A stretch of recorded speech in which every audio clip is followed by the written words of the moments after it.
Good day mga ka-sports natin dyan. Dreamline Cool Smashers, pinahirapan nga ang Cherry Tigo. Matapos nga pataubin nila ito ng 3 set lamang at hindi nga nakabawi ang kupunan nga ni Ian Laure. Ano kaya ang nangyayari ngayon sa Cherry Tigo na kung saan nga mga ka-sports natin dyan ng elimination round nga ay pumalag naman sila at nanalo pa nga sila ng 1 set. Pero ngayon sa semifinals ay mukhang hirap na hirap nga ang Cherry at hindi nga nakaporma si Maylin Paat at si Ea Laure. Aalamin natin ang buong pangyayari kung bakit sila pinadapa agad ng Dreamline Cool Smashers. Pero bago ang lahat, kung bago ka man sa aking YouTube channel, huwag kalimutan mag-subscribe, i-click ang ating notification bell para lagi kang updated sa lahat ng issue pagdating sa volleyball. Susunod na!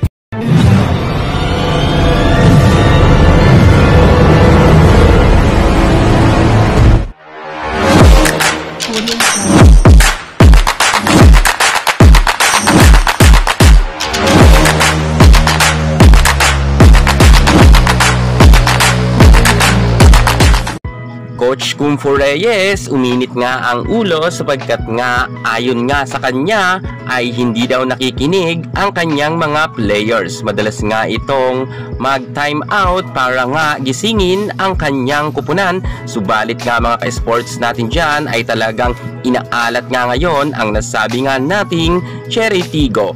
Samantalang napapansin nga ng mga netizen na hindi daw itong si Ea Laure ngumingiti man lamang. Kung kaya nga mga ka-sports natin dyan, dito ata sila medyo inaalat sapagkat nga kapag nakaka-score sila ay mukhang hindi sila masyado happy. Hindi gaya nga mga ka-sports natin ng Dreamline Cool Smashers, kahit nga medyo nakakalamang na nga ang Cherry Tigo ng 3 puntos ay nakangiti pa rin sila at talagang bumabawi agad sila. At mahinahon nga lang itong si Coach Sherwin Meneses kapag nagta-time out at pinapaalalahanan nga ng mga instruction kung anong kanilang gagawin ngang diskarte sa loob ng court at nakikinig naman dito ang kanyang mga players. Ito talaga siguro ang diskarte ng ating Meneses, kung kaya nga maganda talaga ang samahan nga ng players at ng coaches sapagkat nga kita natin na talagang bawat nga time out nila at pag bumalik na sila sa loob ng court, kahit nga lamang ang nasabi nating kupunan nga ng Cherry Tigo ay nahahabol ito ng kupunan naman ng Dreamline sapagkat nga mga ka-sports natin dyan, maganda talaga kasi ang samahan nila at ang kanilang galawan sa loob ng court ay very solid talaga.